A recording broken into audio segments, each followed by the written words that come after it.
Padre, nosotros estamos delante de tu palabra y si estamos delante de tu palabra, estamos delante de ti porque donde está tu palabra, estás tú.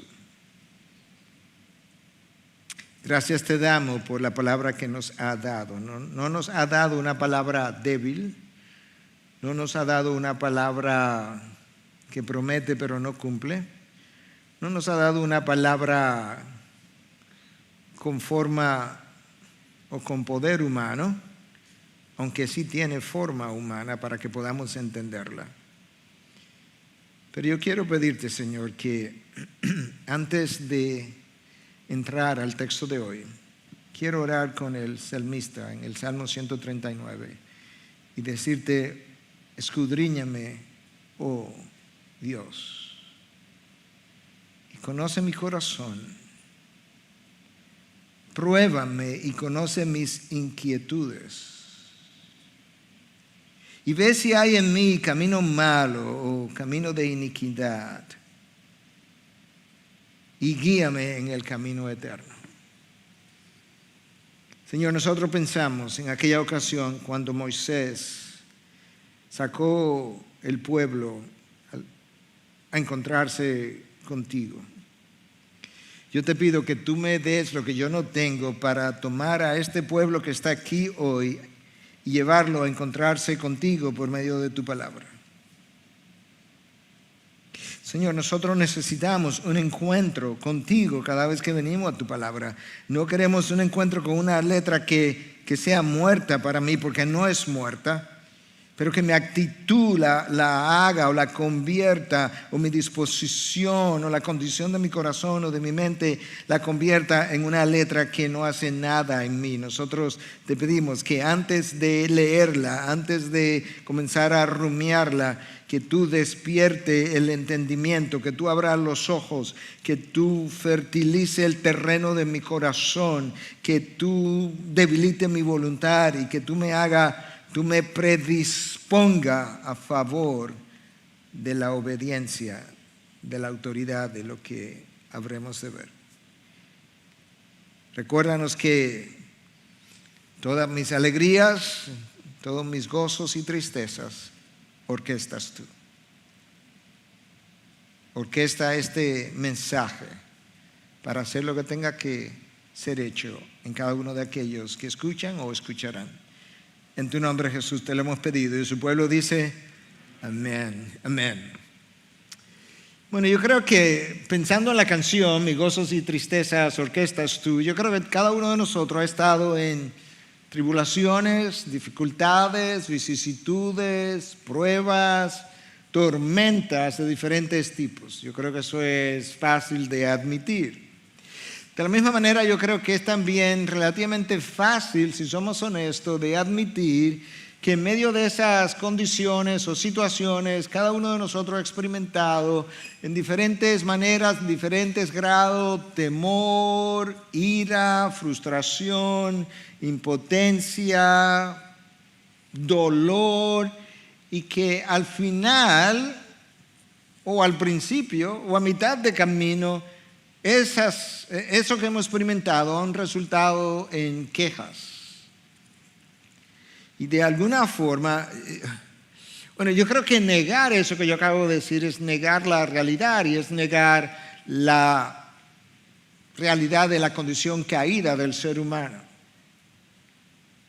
Decía que cada una de esas situaciones en algún momento terminan en un sentimiento de queja de parte nuestra y que a nosotros como que se nos olvida cosas que se nos han enseñado anteriormente, y es que Dios se declara responsable de todo cuanto ocurre en su universo y de manera particular de todo cuanto ocurre en nuestras vidas, y tú ves eso a lo largo de toda la historia bíblica.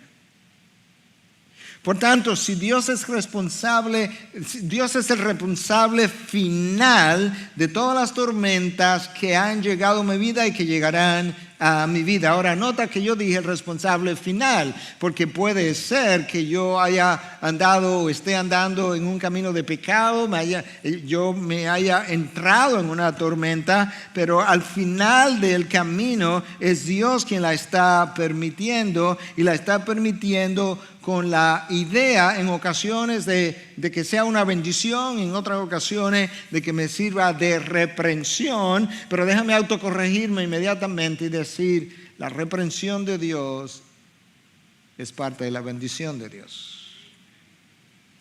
Su disciplina me hace bien. Ahora, antes de continuar, a manera de introducción, de preparación y de recordatorio al mismo tiempo, déjame mencionarte 2 o 3 pasajes bíblicos bien breves que nos recuerdan quién es que está en control de todo cuanto ocurre en su universo y en mi vida personal. Isaías 45:7, yo soy el que forma la luz y crea las tinieblas, el que causa bienestar, y escucha ahora, y crea calamidades. Yo, el Señor, es el que hace todo esto. Amós 3, versículo 6, segunda parte. Si sucede una calamidad en la ciudad, ¿no la ha causado el Señor? Y finalmente, Lamentaciones 3:38, no salen de la boca del Altísimo el mal como el bien. Y yo dejé fuera una lista de pasajes que pudiéramos seguir mencionando. Desafortunadamente, muchas veces, en vez del Hijo de Dios someterse a la voluntad de Dios, lucha contra la tormenta, y al luchar contra la tormenta que Dios mismo ha enviado a mi vida, se me olvida que yo no estoy luchando contra la tormenta, yo estoy luchando contra el enviador de la situación, de la circunstancia en medio de la cual yo me encuentro. Yo he estado en consejería no sé cuántas veces y he escuchado un número de veces significativas cosas como esta. Pastor, yo sé que Dios está tratando conmigo y yo estoy luchando con Él. ¿En serio? Tú estás luchando con Dios. Déjame recordarte algo, Dios nunca ha perdido una pelea y no está planificando perder esa contigo. Al final, si continúas, lo único que puedes tener es un knockout. Se nos olvida que Dios es quien está en control. Yo estoy hablando de tormentas porque el pasaje de hoy tiene que ver con una tormenta. Warren Wiersbe, en su comentario sobre este pasaje, el comentario de Mateo, en lo que sería el pasaje paralelo, dice que él piensa que hay tormentas de corrección y tormentas de perfección. Tormentas de corrección cuando Dios tiene que corregir algo en mi vida, Dios tiene que disciplinarme. Tormentas de perfección cuando Dios quiere hacerme crecer. Yo creo que la tormenta de hoy, como lo vamos a ver claramente, es una tormenta tanto de corrección como de perfección, claramente. Tú lo vas a ver. Si tú recuerdas la vida de Jonás, tú recuerdas su historia, es fácil ver que él estuvo en una tormenta porque se opuso o desobedeció la voz de Dios. Él estaba huyendo de la voluntad de Dios. Jonás, yo te he escogido para que prediques salvación a los ninivitas. Y Jonás dijo, gracias, yo sé que tú me escogiste, pero yo voy a escoger un barco para irme en la otra dirección. Y Jonás entra en una tormenta de corrección. Ahora, esta vez, cuando comencemos a leer el texto, los discípulos están en la tormenta por obedecer a Cristo. Es Cristo quien los hace subir a la barca y en cumplimiento de la voluntad de su Señor, ellos están en las tormentas. Pero yo quiero recordarte que ambos tipos de tormentas son necesarias. Las tormentas de corrección en las que tú y yo hemos estado en diferentes ocasiones son necesarias porque ellas destruyen o apuntan a destruir el orgullo, la autosuficiencia, la rebeldía, el espíritu de desobediencia como en Jonás, y nos forzan a someternos a la voluntad de Dios. Por eso es que son buenas las tormentas de corrección, y las tormentas de perfección tienden a fortalecer mi carácter.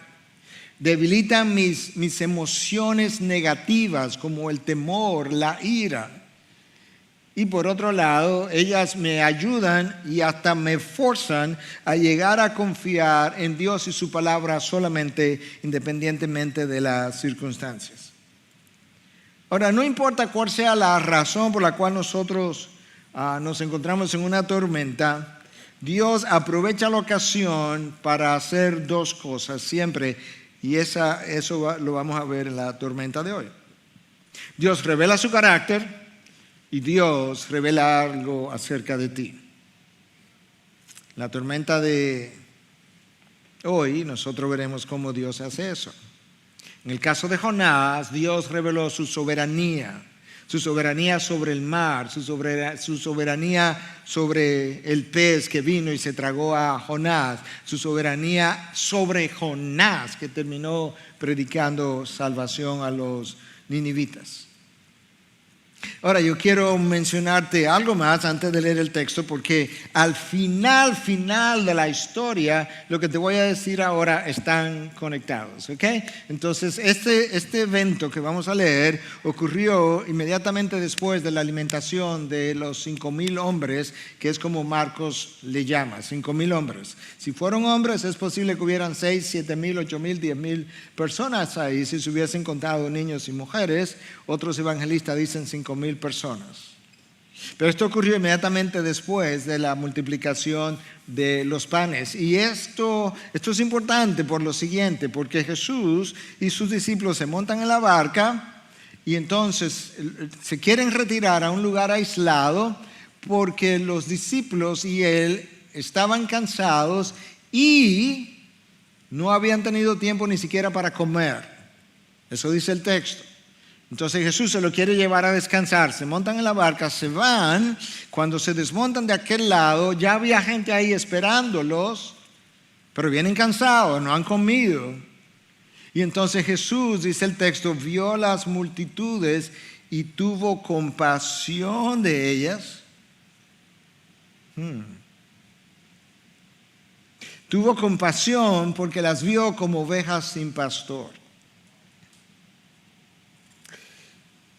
B.B. Warfield, gran teólogo de la universidad o del seminario de Princeton, cuando Princeton era un bastión de ortodoxia, hoy es un bastión de liberalismo. En el año 1902 escribió un ensayo acerca de la vida emocional de nuestro Señor.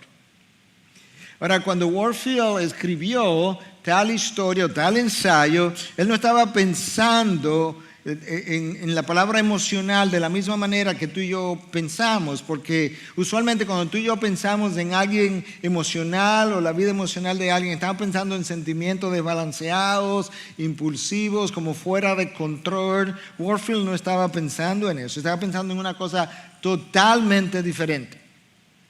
Estaba señalando incluso que la característica número 1 de la vida emocional de Jesús es que fue su compasión.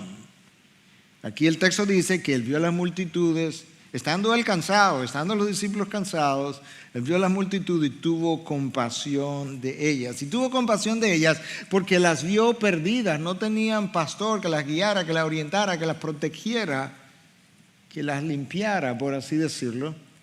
La palabra traducida ahí como compasión en el original es splonixomai y hace referencia originalmente a algo como que se te retuerce en tu interior, y específicamente en la antigüedad se pensaba como que los sentimientos estaban en los intestinos, y quizá por buena razón pensaban eso.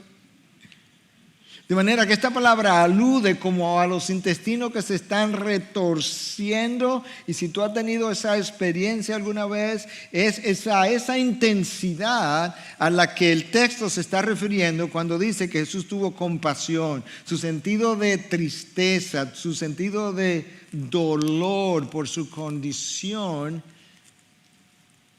fue ese. Y el corazón de un verdadero pastor de oveja, cuando ve la oveja luchando, batallando, sufriendo, en su interior hay un sentido intenso que es difícil de poner en palabras. Y eso es que la palabra llama compasión. De manera que Jesús vio a las multitudes, se sintió de esa manera. Y eso es lo que hace que Él, a pesar de ver a los discípulos cansados, lo cual es algo importante para lo que vamos a ver, los pone a trabajar otra vez, los pone a ministrar otra vez, no a 10 o 12 personas, pero quizás a 5, 8 mil o 10 mil personas, de manera que ahora ellos estaban trabajando después de haber trabajado. Y yo lo que quiero es que recuerde esto, porque cuando lo veamos en la tormenta ahora remando y veamos que ellos están cansados mientras remaban, esto es cansancio sobre cansancio. Eso es lo que está ocurriendo.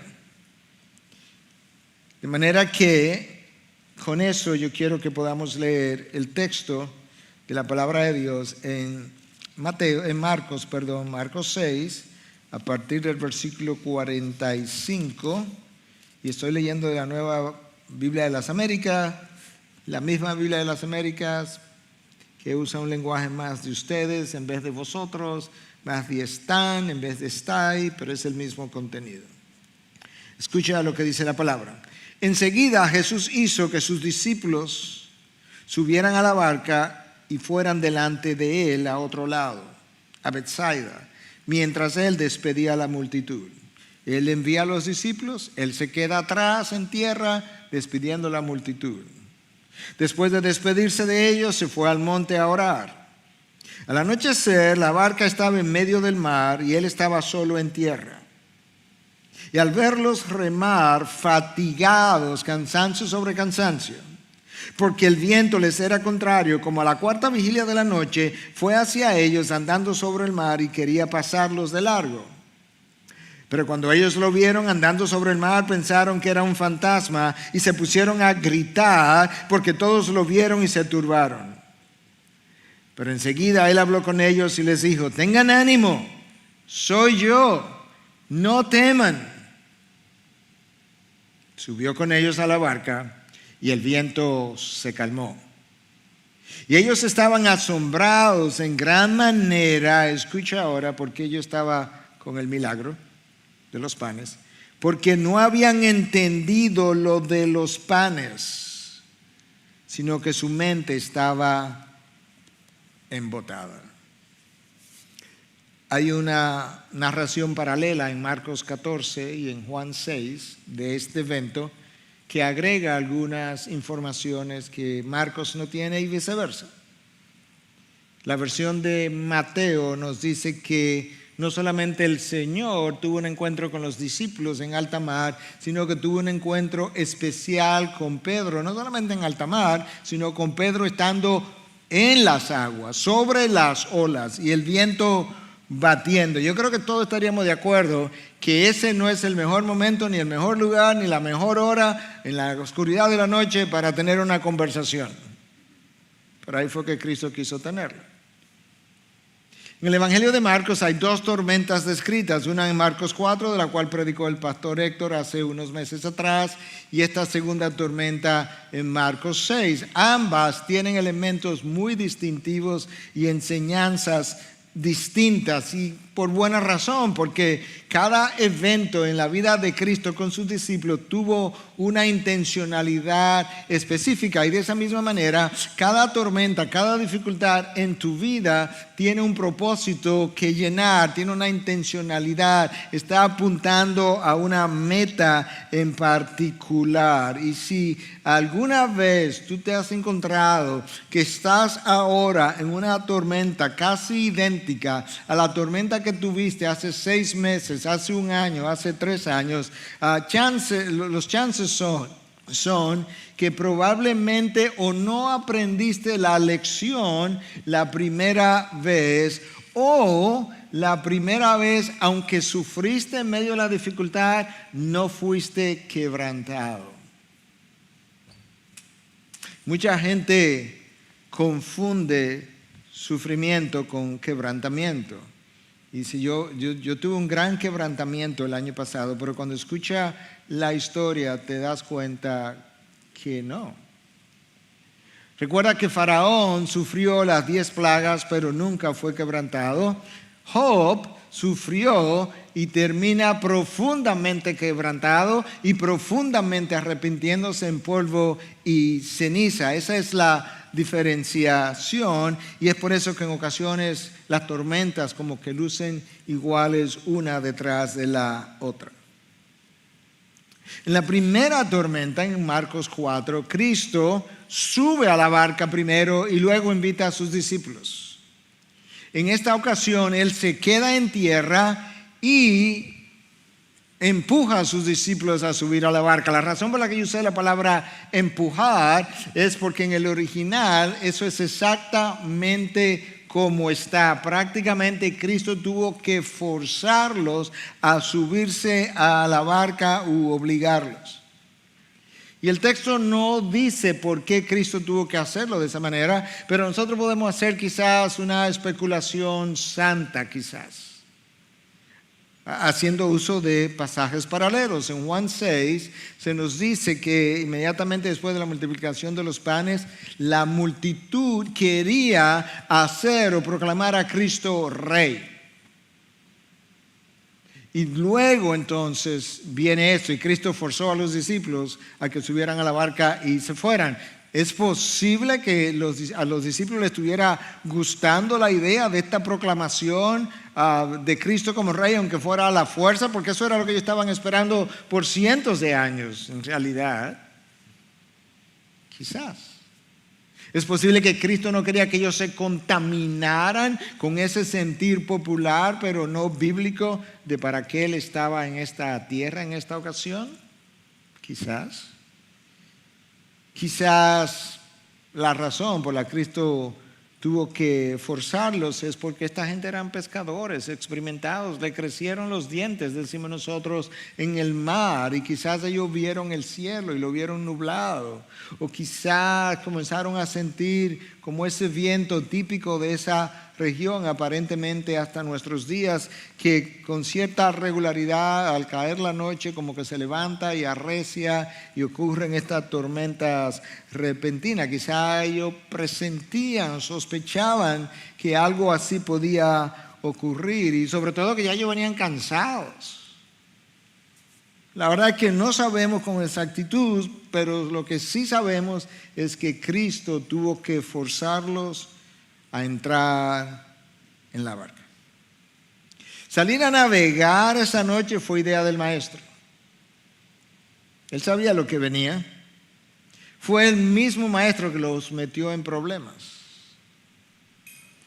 Y es por eso que yo he titulado este mensaje, Cristo, el orquestador de tormentas. Porque esta es la idea de Cristo. Cristo tenía un interés marcado, aparentemente, que ellos se montaran en la barca y se fueran, y Él no iba esta vez a estar en el viaje. Esto probablemente era como noche de entrenamiento.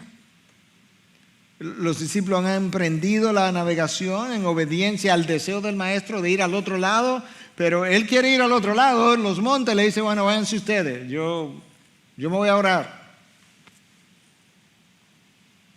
Como en ocasiones hemos dicho, estar en el centro de la voluntad de Dios no me evita dificultades o tormentas. Ellos están en el centro de la voluntad del Maestro en medio de una tormenta. Estar en el centro de la voluntad de Dios ni siquiera garantiza mi vida de este lado de la gloria, porque Jesús vivió desde principio a fin en medio de la voluntad de Dios y terminó clavado en un madero, y eso puede ocurrirme a mí y a ti. Ahora, aunque estar en medio de la voluntad de Dios no garantiza ausencia de tormentas, lo que sí garantiza es la presencia de propósito, de satisfacción y de gozo en medio de la experiencia que estoy viviendo. Déjame decir eso otra vez. Estar en medio de la voluntad de Dios garantiza que yo pueda, nota cómo lo estoy diciendo ahora, que yo pueda, porque quizás no ocurre, que yo pueda experimentar satisfacción, gozo, propósito en medio de la dificultad y de la tormenta. Lo dije de esa forma ahora porque cuando yo no experimento esas cosas en medio de la dificultad en la que estoy viviendo, hay un par de posibilidades: o estoy fuera de la voluntad de Dios, o estoy en medio de la voluntad de Dios, pero no tengo ni la disposición, ni la sumisión, ni la obediencia para recibir lo que Dios ha enviado como una bendición. Entonces, no es garantía de ausencia de tribulación, es sentido, propósito, gozo, satisfacción en medio de la tribulación. Los discípulos entran a la barca, Cristo se va a orar y se va al monte a orar. La vida de oración de Cristo es legendaria en los evangelios. Pero en esta ocasión es como una buena práctica, y ustedes me han oído decir esto en otras ocasiones. Porque ellos acaban de tener una gran victoria. Ellos acaban de alimentar a 5,000, 7,000, 8,000, 10,000 personas. Y ahora es como, estaban cansados, y ahora es como tiempo de retirarte a estar con Dios, a reponer las energías. Pero no solamente eso, el haber alimentado a esta gente tan numerosa era como un triunfo. Y algo que se ha observado es que frecuentemente algunas de nuestras mayores tentaciones ocurren después de grandes triunfos, después que la iglesia va bien, después que la iglesia ha crecido, después que la iglesia tiene un nombre, o quizás es un simple evento en tu vida donde tú ahora como que te relajas. Cuando tú vienes bajando de la montaña a la cual tú acabas de subir, como se ha dicho, en una ocasión oí a mi esposa decirlo y se me quedó como en la mente la ilustración. Pon los frenos, porque allá abajo probablemente está Satanás esperándote. Entonces es un buen tiempo, después de victorias, una buena práctica. Vete a orar, vete a estar con Dios, deja que Dios te hable. Cristo se fue, la barca se aleja. La barca parte al final de la tarde, dicen los evangelios, 5, 5:30, 6, 6:30, la tardecita como llamamos nosotros. Y en la cuarta vigilia de la noche, los romanos dividían la noche en 4 vigilias, los judíos la dividían en 3, pero se piensa que Marcos escribió teniendo en mente la audiencia como audiencia a los romanos. Entonces Marcos está hablando de la cuarta vigilia, de 6 a 9 es la primera, de 9 a 12 es la segunda, de 12 a 13 es la tercera, y la cuarta vigilia es de 3 a 6 de la mañana. De manera que estos hombres tenían 9, 10 horas remando. Y probablemente el viento, quizás no tipo tormenta, pero el viento probablemente era fuerte desde el principio. Y la única razón por la que estoy diciendo eso es porque el pasaje paralelo en Juan dice que cuando esta tormenta como que se levantó, ellos habían remado de 25 a 30 estadios, eso es de 3 a 3 millas y medias, 9 o 10 horas remando, y apenas has avanzado 3 millas. El viento debió haber sido fuerte desde el inicio, y en la cuarta vigilia es donde quizás arreció, y ellos están ahora en medio de una tormenta. Ahora, Cristo no está, Cristo está lejos, pero Él lo está viendo. Marcos 6:48 nos dice que Cristo está en la montaña. Y estando Él en la montaña, los vio, Él es omnisciente, y los vio fatigados. Uno se preguntaría, pero si Cristo sabía su condición antes de hacerlos subir a la barca, ¿por qué no se apareció antes? ¿Por qué no vino a la tercera vigilia? ¿Por qué no vino a la segunda vigilia? ¿Por qué no se fue con ellos? ¿Por qué esperó a que ellos estuvieran cansados en extremo para aparecerse? Es que el poder se perfecciona en la debilidad. Quizás porque los discípulos tenían que aprender a clamar a Dios. Ninguno se pusieron a gritar, pero no clamando a Dios. Quizás porque ellos tenían que crecer en su vida de fe, y de manera particular de su fe en Cristo. Y más adelante yo te voy a decir, porque te voy a comparar la tormenta de Marcos 4 al final, con el final de esta tormenta en Marcos 6. Porque ellos tenían que crecer en su vida de fe y de su fe en Cristo. Quizás ellos tenían que aprender a luchar contra el temor.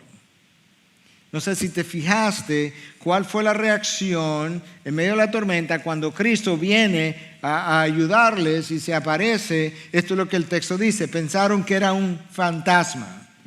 En serio. Ustedes son judíos, ustedes no son paganos. Ustedes creen en fantasmas. ¿Desde cuándo ustedes creen en fantasmas? Pero antes de pensar, wow, mira el Señor, ¿cómo aparece? No, es un fantasma. Segundo, el texto dice que se pusieron a gritar. Marcos ni ninguno de los otros evangelistas describe qué fue lo que gritaron. Quizás no se puede repetir lo que gritaron. Yo creo que algunos de nosotros hemos tenido esa experiencia, que en momentos de temor o de ira hemos dicho cosas que luego cuando la estás contando, tú dices, bueno, ¿y ahí qué pasó? Y ahí yo le digo, ¿cómo? Y se turbaron. Pensaron que era un fantasma, gritaron y se turbaron. En medio de la oscuridad, vientos arreciando, olas levantándose, el temor se apoderó de ellos. La razón por la que estoy como subrayando el hecho de que el temor se apoderó de ellos es porque cuando el temor se apodera de nosotros, nosotros no vemos las cosas como son. Nosotros no vemos la realidad como son, aunque juramos que fueron así.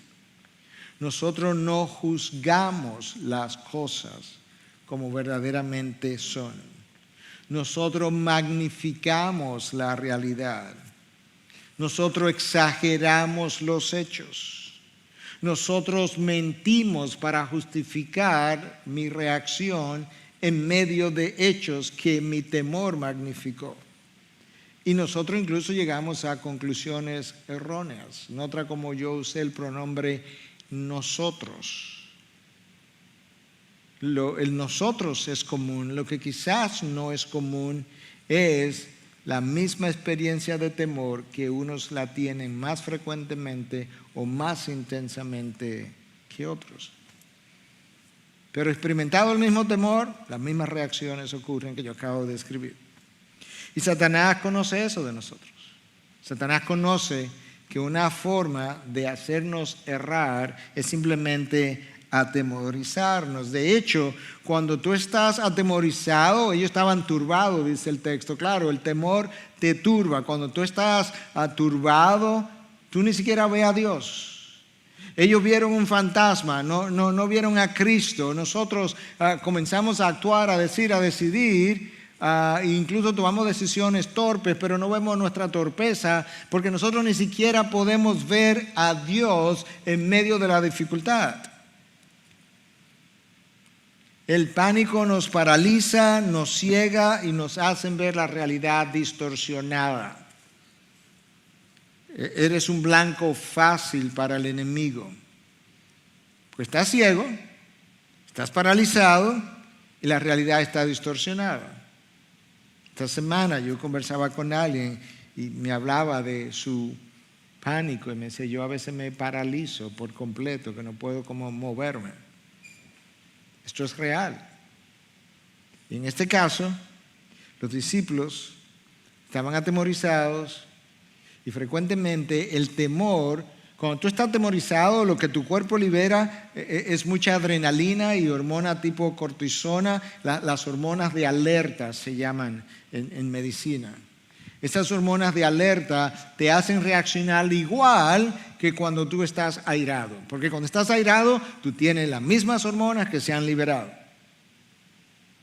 Y el temor o la ira nos hace gritar, como pasó con los discípulos, que gritaron. El texto no dice qué.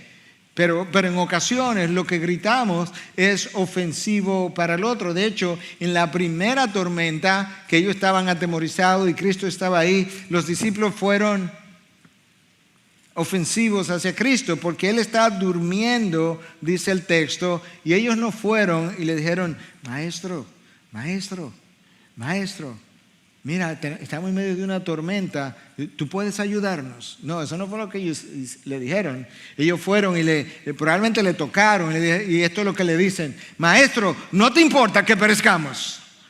Es como tú eres tan insensible que no te importa y te quedas ahí durmiendo mientras miras la lucha que nosotros estamos teniendo aquí. Levántate y haz algo, ya sea con los remos, ya sea con algo. Si tú verdaderamente eres quien dice quién eres. Esa no es una manera de hablarle a Dios, ni a su rabino, ni a su maestro. Es que el temor nos lleva a perder la racionalidad. El texto dice que ellos se turbaron. Cuando nos turbamos, yo decía, pues tomamos decisiones torpes. Jesús conoce la realidad. Él sabe qué es lo que está pasando. Porque yo estoy enfatizando esto de que estaban experimentando temor y el temor lo hizo reaccionarse. Yo creo que es obvio, pero es todavía más obvio cuando Jesús habla. Cuando Jesús llega, Jesús los ve, se dirige a ellos, escucha lo que le dice: tened ánimo, soy yo, no temáis. Okay, queda claro ahora cuál es el problema. No temáis y las cosas van a lucir diferentes. Soy yo.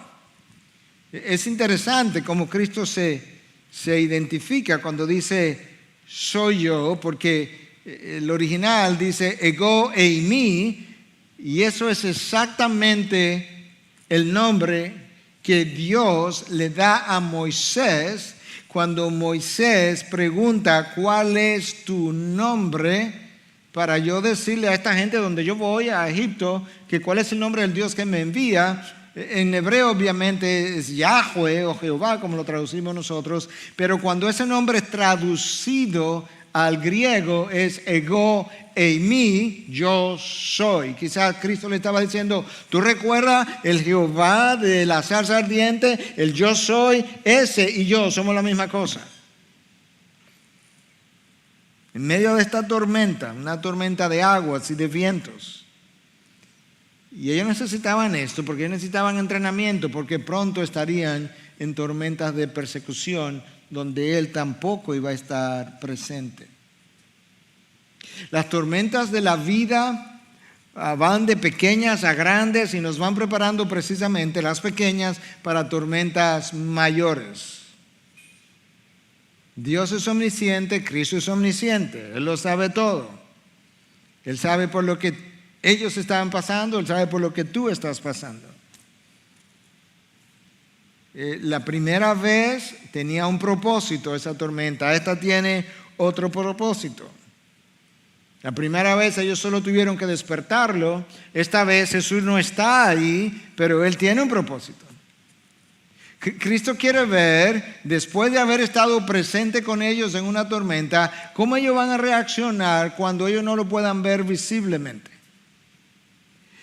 Cristo quiere saber, en ausencia de su persona, cómo es que ellos van a enfrentar las dificultades. Y Él lo está entrenando para cuando Él no estuviera. El Señor nos va llevando de una experiencia a otra experiencia. Y en ocasiones, incluso si tú has tenido suficiente tiempo en la vida cristiana, tú vas a descubrir que el Señor, al principio de tu caminar, muchas veces cuando pasas por las tormentas, como que Él te da un buen sentido de su presencia, de que Él está ahí contigo, pero llega un momento donde Él te deja entrar en tormentas donde tú no puedes como sentir su presencia. Y eso tiene un propósito, de manera que, como decía Jill Briscoe es la esposa de Stuart Briscoe, un pastor norteamericano no conocido en nuestra área, pero muy conocido en Estados Unidos. Ella decía en una ocasión que estaba hablando que cuando tú no puedas sentir a Dios con tus sentimientos, que lo sientas con tu fe. ¿Y cómo yo hago eso? Bueno, tú crees lo que ha sido revelado en su palabra. Tú no lo sientes, pero la palabra revela esto y revela aquello y revela esto. Y tú crees eso aunque tú no puedas sentir su presencia contigo. Entonces esto es lo que ellos necesitaban hacer. Cristo no estaba presente, pero tenían que haber aprendido algo de lecciones pasadas. Ya cuando Mateo relata esto, está en el capítulo 14, ya le enseñó a orar. Ya ellos tienen el Padre Nuestro y ellos probablemente tienen otras lecciones acerca de la oración. Ellos probablemente lo habían oído orar en otras circunstancias, pero aquí nadie está orando, aquí solamente se está remando.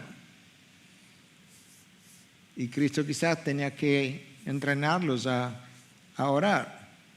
Ellos tenían que aprender que en la necesidad Cristo puede suplir, como pasó con el milagro de los panes. Ellos tenían que aprender que en la enfermedad Cristo puede sanar, porque Él había sanado ya a la suegra de Pedro. Y de hecho, si tú sigues leyendo después del texto que yo leí, cuando ellos terminan del otro lado del lago, hay una multitud y ahí Él sana mucha gente, de manera que Cristo está tratando de demostrar su poder sobre la carencia, su poder sobre la enfermedad, y si la naturaleza se revoltea, pues yo tengo poder sobre la naturaleza también. Ellos tenían que aprender, tú y yo tenemos que aprender a orar más y a remar menos. A orar más y a remar menos. Porque nosotros somos muy dados a remar, remar y remar, confiando en nuestra autosuficiencia. Y si hay algo que las tormentas revelan, es precisamente la insuficiencia de la autosuficiencia. La insuficiencia humana. Las tormentas, y esta tormenta en particular, pusieron de manifiesto su falta de fe y pusieron de manifiesto la insuficiencia de la experiencia que ellos habían acumulado como pescadores. Marcos nos dice que ellos estaban cansados, remando con trabajo, luchando, afanando, batallando. Y así hacemos nosotros. En vez de orar más, porque Santiago nos recuerda, no tenéis porque no pedís. En medio de la oscuridad, con el viento arreciando, con las olas cubriéndolo, ellos ven esta silueta, piensan que es un fantasma, estaban petrificados. Marcos nos dice que no reconocieron que era Jesús, pero parte de la razón por la que ellos no le reconocieron es porque ellos no esperaban que Jesús se le presentara o se le apareciera de esa manera. Y eso ocurre con nosotros, que con frecuencia estamos en medio de una dificultad, estamos en medio de una carencia, estamos orando, pero nosotros tenemos una idea de cómo es que Dios va a responder esta oración. ¿Quién dijo? Entonces, cuando Dios se aparece y llena o responde la oración de una forma que no es la que yo esperaba, o no reconozco que fue Dios que la respondió de esa forma, o a veces hasta me airo porque en realidad, pastor, yo estaba orando por un trabajo y yo le doy gracias a Dios que este hermano, esta hermana me trajo una provisión y me trajo alimento y demás, pero yo quiero trabajar, yo quiero sentirme productivo. Recibe lo que Dios te ha enviado porque tu necesidad ha sido llenada. Ahora, no de la manera que tú esperabas. No creo que ellos estaban esperando que Jesús viniera caminando sobre las aguas y era imposible reconocer a Jesús. No temáis, ego eimi, yo soy. Ahora déjame hacer un paréntesis para traer a Mateo a colación, que tiene una narración paralela. Porque Mateo es quien agrega algo de esta tormenta que Marcos no narra. Es que Pedro estaba en la barca. Tú sabes que si Pedro está en la barca, Pedro va a hablar. Como han dicho algunos, Pedro hablaba hasta que tuviera algo que decir. En otras palabras, nunca dejaba de hablar. Respondiéndole Pedro a Jesús, dijo: Señor, si eres tú, mándame que vaya a ti sobre las aguas. Bueno, se empantalonó Pedro. Y él dijo: ven. Y descendiendo Pedro de la barca, hay que darle crédito por eso, acuérdate que las olas están bravas y el viento soplando, caminó sobre las aguas y fue hacia Jesús. Pedro ya está fuera de la barca se quedó. Yo creo que él mismo no se podía creer lo que estaba pasando. Pero, dice el próximo versículo, subraya ese pero, viendo la fuerza del viento, tuvo miedo. Y empezando a hundirse, gritó diciendo: Señor, sálvame. Y al instante Jesús, extendiendo la mano, lo sostuvo y le dijo: Pedro, no te preocupes, tú estás conmigo. Pedro, no te apures, que si tú estás conmigo, nada te faltará. No. En la oscuridad, el viento arreciando, las olas combatiendo, probablemente la figura de Pedro, le dijo: hombre de poca fe, ¿por qué dudaste? Yo creo que entre las 3, 4, 5 de la mañana, en medio de la oscuridad, viento, olas altas, como que no es el mejor momento para que me den un boche santo. Y yo quisiera hacer 4 observaciones de este encuentro de Pedro con Jesús sobre las aguas. Un lugar extraño para encontrarse con Jesús y comenzar a hablar. La primera, hay una distracción en Pedro que la produjo la fuerza del viento. La distracción de Pedro tuvo consecuencias, porque la distracción de Pedro produjo temor. El temor hizo que él comenzara a hundirse, permitido por Cristo. Y yo menciono eso, que el temor, la distracción tuvo consecuencias, porque quiero traer a colación esta frase de Stuart McAllister.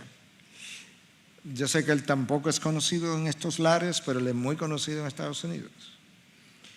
Stuart McAllister dijo en una ocasión, creo que hasta lo tuiteó: estamos en una batalla espiritual en la que los costos son altos y la recompensa es significativa. Todavía yo no he llegado donde yo quiero ir, pero esta es la primera parte de la frase. Sin embargo, esa primera parte es importante como contexto para la segunda parte de la frase. Estamos en una batalla espiritual, no lo olvides.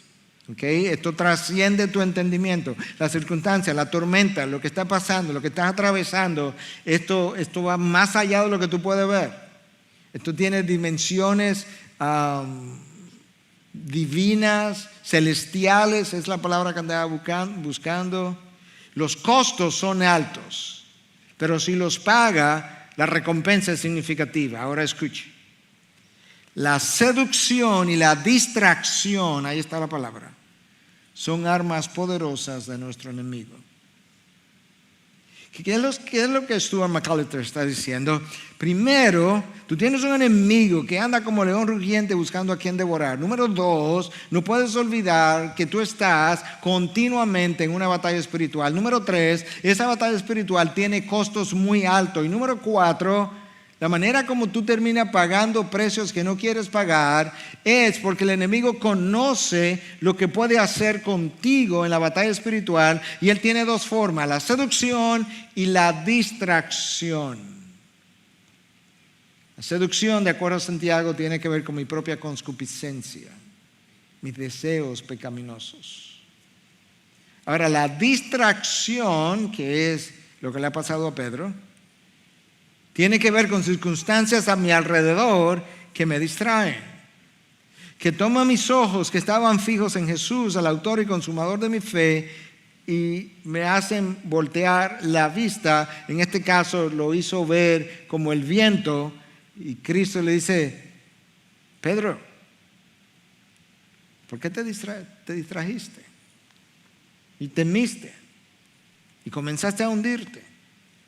La distracción puede ser mortal. A veces tú has leído acerca o has hablado con alguien que tuvo un accidente de carro y de repente, aparatoso, tú te sientas con él o con ella y le dices, ¿y qué fue? Dice, yo no me di cuenta, yo venía mirando hacia adelante y de repente miré hacia el lado por un movimiento que vi, pero mira, no, fue como medio segundo y cuando yo vine a ver ya estaba debajo del camión prácticamente. ¿Qué fue lo que pasó? Que hubo una distracción en tu carrera y te estrellaste y tuviste un accidente. La distracción en la guerra espiritual, a lo que McAllister está apuntando, puede ser mortal. Ahora, mi pregunta es, ¿dónde están tus ojos puestos hoy en día? ¿En el viento que azota a tu vida o en el Dios que levantó el viento para que te azotara, pero que controla el viento? ¿Están tus ojos puestos en las olas, en el mar que amenaza con hundirte, o en el Dios que ha levantado las olas y que controla las olas que te baten?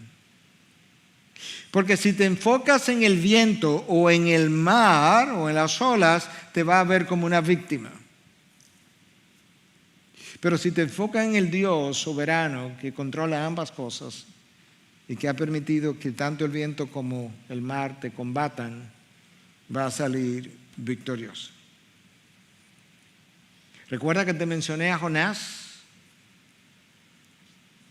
Oye lo que dice el texto de Jonás 1:4. Pero el Señor desató sobre el mar un fuerte viento. No fue que las condiciones atmosféricas cambiaron y de repente se levantó un viento y había una tormenta. No, el Señor desató el viento. Él controla el viento que va a producir la tormenta. Oye, ¿qué más dice el texto de Jonás 1:17? Y el Señor dispuso un gran pez que se tragara a Jonás. En otras palabras, Jonás está ahí, lo tiran de la barca y Dios le da una orden a este pez, ve y trágatelo. ¿Te das cuenta por qué quería enfatizar al principio quién es que controla todo lo que ocurre en el universo y de manera especial lo que a ti te acontece? Yo no sé dónde están puestos tus ojos hoy, pero es posible que si te has distraído, has comenzado a hundirte y quizás el agua ya está en las rodillas, o está en la cintura, o está en el pecho, o está ya al cuello y tú ni cuenta te has dado porque no has comenzado a tragar agua todavía. No lo olvides, la seducción y la destrucción son armas poderosas en manos del enemigo. Ahora, Satanás no se va a aparecer personalmente y decirte, tarará, aquí estoy yo para distraerte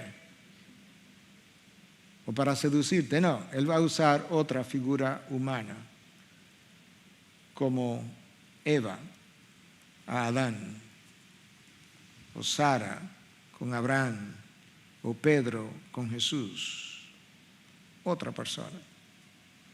La tercera observación que yo quiero hacer acerca del diálogo entre Jesús y Pedro es que Jesús responde al clamor de sus ovejas. Pedro clamó, Señor, sálvame, y escucha cómo el texto lo tiene, y al instante Jesús, extendiendo la mano, lo sostuvo. Ese día Pedro comprobó que lo que Dios había dicho a través de Jeremías en 33:3 no es simplemente una promesa con palabras poéticas para que suene bonito. No, es una realidad. Clama a mí y yo te responderé. En medio de la dificultad, nosotros sabemos orar, pero ¿sabes qué? Nosotros tenemos que aprender a clamar. Y tú dices, bueno, ¿cuál es la diferencia? Bueno, el clamor es algo que sale mucho más de lo más profundo de tu corazón. Tiene mucho más intensidad, quizás tenga mucho más duración, es más real. Es algo que realmente tú lo estás pidiendo porque tú sabes que solamente Dios te puede ayudar. Y Dios dice, clama a mí, ponme a prueba y verás si te voy a responder o no. Pedro clamó y al instante el Señor lo sostuvo. La cuarta observación es que la falta de fe en nosotros tiene un precio. es tomada en serio, escúcheme ahora, aún por Jesús que tiene compasión. Si el texto dice Jesús vio a las multitudes y tuvo compasión.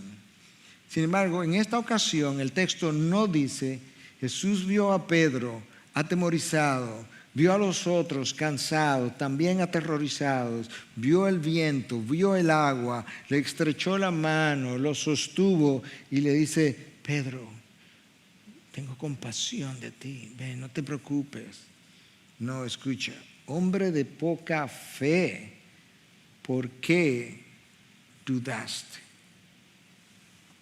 Lo confrontó en su incredulidad, en medio de las olas. Yo no creo que a Pedro le gustó mucho ese abordaje de Jesús en esa ocasión. Es como, ¿cómo tú puedes ser tan insensible? Si hay algo que llama la atención en la vida de Jesús, es que en su condición de profeta, Él parece como dos personalidades completamente diferentes, dependiendo de la ocasión. Y eso fue verdad de Jesús y fue verdad de cada profeta del Antiguo Testamento. Jesús tiene esta compasión enorme por las multitudes. Jesús llora con Marta y María. Jesús se baja y recibe a los niños, dejad que los niños vengan a mí, y al mismo tiempo es el que en alta mar le dice a Pedro: ¿por qué dudaste? Hombre de poca fe, ¿cuál es tu problema con tu incredulidad?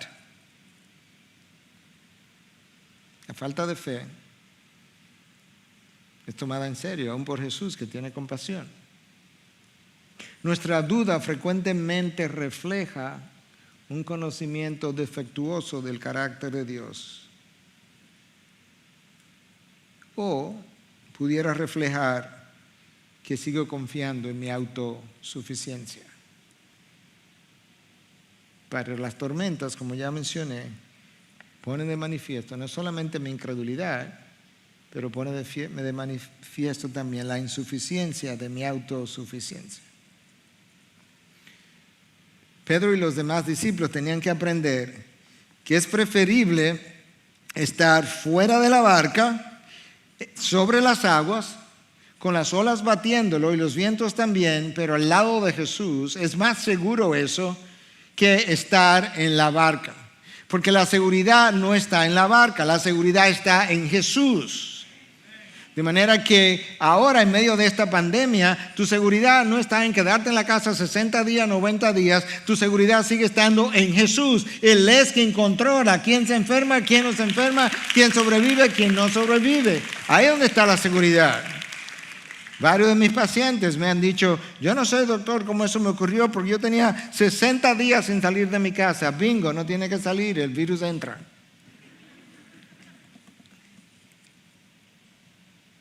Eso no quita la necesidad de la prudencia, pero tu seguridad no está en la barca. Y una barca para ti puede ser tu trabajo, no está en tu trabajo. La seguridad puede ser tus finanzas, no está en tus finanzas. La seguridad no está en tu salud, no está en tu salud tampoco. Tu seguridad no está en quien te acompaña, tu seguridad solamente está en la persona de Jesús. Hay cosas en la vida que nos atemorizan, incluyendo la pandemia, pero Cristo tiene control sobre aquello que te atemoriza. Yo tengo malas noticias para ti. Las tormentas son obligatorias. Pero yo no escogí ese curso, tú no tienes que escogerlo porque no es una electiva, es un curso mandatorio. Porque las tormentas te enseñan a ti y a mí a confiar en Cristo, en su palabra y solamente en ellos. Uno pensaría que la multiplicación de los panes, o sea, 5 panes y 2 peces, que alimenta a 5,000, 6,000, 7,000, 8,000 personas, como que le hubiera dicho a esta gente: este hombre tiene poder sobrenatural. ¿Sabes por qué estoy enfatizando eso? Porque ese fue el problema. Por eso yo comencé ahí con el milagro de los panes. Yo te dije que tenía que dar el contexto, porque el texto no cierra sin hacer alusión a los panes. Escucha versículos 51 y 52, los últimos dos. Y subió con ellos a la barca y el viento se calmó y ellos estaban asombrados en gran manera. ¿De qué era que estaban asombrados? No, que Jesús se aparece, que camina sobre las aguas. ¿Tú sabes por qué quizá apareció caminando sobre las aguas? Porque ellos tenían que entender que la multiplicación de los panes no es algo que cualquier persona puede hacer. Eso debiera ser una señal para ellos de quién es este, número uno. Número dos, porque si ellos conocen el Antiguo Testamento, en el libro de Job, capítulo 9, versículo 8, dice que solamente Dios puede caminar sobre las aguas. ¿Tú sabes lo que Job dice? Que solamente yo, Dios, puede caminar sobre las aguas. ¿Me viste caminar sobre las aguas? Yo soy Dios. ¿Tú sabes qué? Ese es mi nombre, Ego Eimi, yo soy. Pero ¿por qué no lo pudieron entender? Escuche por qué no lo pudieron entender. Porque el texto lo dice, versículo 52. Porque no habían entendido lo de los panes. ¿Tuve la conexión ahora? Sino que su mente estaba embotada. Ese es el problema. La Reina Valera, la Nueva Traducción Viviente, dice que su corazón estaba endurecido. Las mejores traducciones al inglés, como la English Standard Version, New American Standard Bible, las dos hablan de que su corazón estaba endurecido. La causa número uno del endurecimiento del corazón tuyo y mío es el pecado. El pecado hace tu corazón y el mío menos sensible a las cosas de Dios, menos sensible a la voz de Dios, menos sensible a la corrección de Dios, menos sensible a la adoración de Dios. En este caso, entonces, ¿cuál era el pecado en particular que había endurecido sus corazones? La incredulidad. Los discípulos tenían que crecer. ¿Y cómo sabemos que era la incredulidad? Bueno, por un lado, hombres de poca fe, eso es incredulidad. Pero por otro lado, si tú miras cómo cierra la primera tormenta en Marcos 4, cuando él increpa los vientos, en esta ocasión él ni habló, simplemente se subió a la barca y ya se calmó todo. Cuando en la primera tormenta, ¿sabe cómo es que termina? Con una pregunta. ¿Y quién es este que hasta los vientos y el mar le obedecen? O sea, ustedes no tienen idea de con quién que andan. Sin embargo, si tú lees la versión de Mateo, en esta ocasión, la segunda tormenta, termina de otra manera. ¿Tú sabes cómo termina? Diciendo, verdaderamente tú eres el Hijo de Dios. O sea, ahora que lo entienden. Su pecado era la incredulidad. Cristo lo estaba preparando. Primera vez, estoy con ustedes ahí en la barca. Segunda tormenta, no estoy con ustedes. Ahora ustedes han entendido que verdaderamente yo soy el Hijo de Dios. ¿Por qué eso era importante? Por otra cosa que el texto de Mateo dice. Y le adoraron. Ya reconocieron la divinidad de Jesús. Primera tormenta, estoy con ustedes. Segunda tormenta, no estoy con ustedes. Próxima tormenta es una tormenta emocional donde ya no estoy. ¿Por qué? Porque me clavaron, me enterraron. Es verdad que fue corta, el domingo él resucita y comienzan las cosas a cambiar, pero la próxima tormenta es una tormenta de persecución donde él ya no estaba visiblemente para siempre hasta su segunda venida. Tú ves cómo Dios nos va preparando. Y posiblemente esta pandemia está preparando el mundo para algo próximo y a la iglesia para algo próximo. No lo dudes. ¿Y qué es, pastor? No sé, porque yo no soy profeta. Yo solamente leo la Biblia y trato de entender lo que la Biblia dice. Para cerrar, te voy a cerrar con 5 preguntas de reflexión, introspección y te vaya con ellas. En medio de la tormenta que Dios ha levantado, nota cómo lo dije, la tormenta que Dios ha levantado. ¿Dónde estás tú ahora mismo? ¿Estás luchando en contra de la voluntad de Dios? No, contra Dios no, contra la tormenta. ¿Y quién la levantó? Porque si es ahí donde estás, hay solución. Pero es una: arrepentimiento. si estás luchando contra la voluntad de Dios, es arrepentimiento. La sumisión viene después. Son conjuntas, pero es como me arrepiento y me someto. Segundo, en tu barca, ¿estás en tu barca lleno de temor como los discípulos que gritaron esa noche? Porque si estás en tu barca lleno de temor, la solución es conocerle mejor. El perfecto amor echa fuera todo temor. Si estás fuera de la barca, en medio de la tormenta como Pedro, pero lleno de pánico, lo que necesitas es clamar a Él y Él te responderá. Señor, sálvame. No puedes devolverte caminando para la barca. Clama. Pero puede ser que estás fuera de la barca, en el agua, en medio de la tormenta, y estás confiando en Jesús, tus ojos fijos en Él, y estás tranquilo. Puede ser, algunos están ahí. Si estás ahí, yo tengo una sola observación. No desvíes los ojos, no te distraigas, no te dejes seducir, no mire para los lados. Sigue ahí con los ojos fijos en Jesús, el autor y consumador de la fe. O puede ser, y cerramos con esto, que ya pasaste la tormenta y estás de rodillas adorándole y diciendo verdaderamente, tú eres el Hijo de Dios, el Santo de Israel, el primero y el fin, el Alfa y la Omega, el Logos, el Verbo de Dios, el Príncipe de los ejércitos celestiales, el Rey de Reyes y Señor de Señores. Si estás ahí de rodillas adorándole, esa es la meta, ese es el propósito, ese es donde Dios te quiere llevar.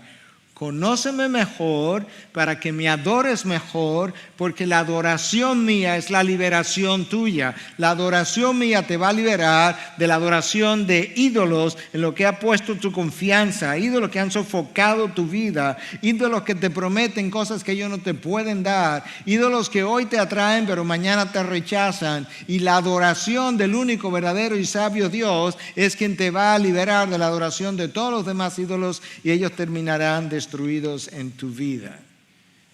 Es ahí donde Dios quiere llevarte a ti y a mí. Padre, gracias. Gracias porque de tormenta en tormenta tú nos llevas a tu presencia. De tormenta en tormenta tú vas desarmándonos. De tormenta en tormenta tú vas sometiéndonos. Y poco a poco terminamos rindiéndonos de rodillas ante ti, diciendo, Señor, que se haga tu voluntad y no la mía. Padre, danos un mejor conocimiento de quién tú eres, para que podamos adorarte de una mejor manera. Enséñame más profundamente la verdad, para que yo pueda adorarte en espíritu, de acuerdo a tu verdad. Señor, tú eres mi salvación. En tu nombre hemos orado y predicado y confiado. Amén. Bendiciones.